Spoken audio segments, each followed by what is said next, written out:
देखो आम तहसिलदार निके गलु बिल तहसिलदार ने बुझले किछु आरे के रिपोर्ट देलु नहीं आमर धान मंत्री पार्टी बिल गलु ना सुनला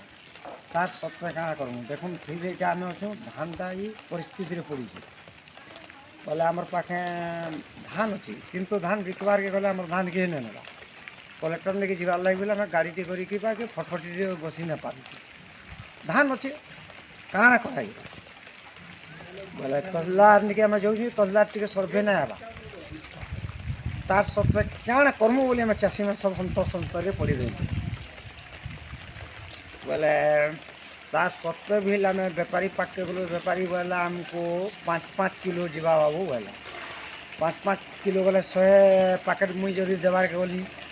हिसाब करूँ 150 500 के जी मुई देली छुआ पिलार काଣା खाई जीवा मुई आर काଣା पौचे गोटे एकड़ पड़े 4000 खर्चारिया धान आनबार के आगरटा छाड़ू ये सब समस्या के आम मंत्री महाशय बिल श्रीयुक्त रीतास बिल तांकर मस्तिष्क के नहीं करी से दूसरा मस्तिष्क के नहीं से विचार कर भोटर तालिका करुन किंतु चाषीर किछु विषय वस्तु आई 2023 साला पर्यंत बिल ना शुनि के बिल ना सुनबार बिल तार सत्वे काଣା कर्म बोले आम भाली पड़ी चाषी मान तेरु धान टी देखो धान टी देखी तो आम ओटी छाड़बार लगे आम ये प्रस्ताव रखी दिशु क्या मुझे दिशु कि सब विजिगला देख फाइटा गोटे धान सब विजिकी बेलरे कर खत के गलान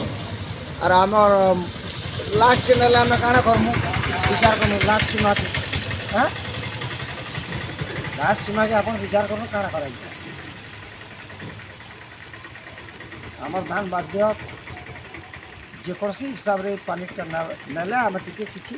उपकृत हो पारू ना वर्षा बंधु साहब ठीक अच्छे रही।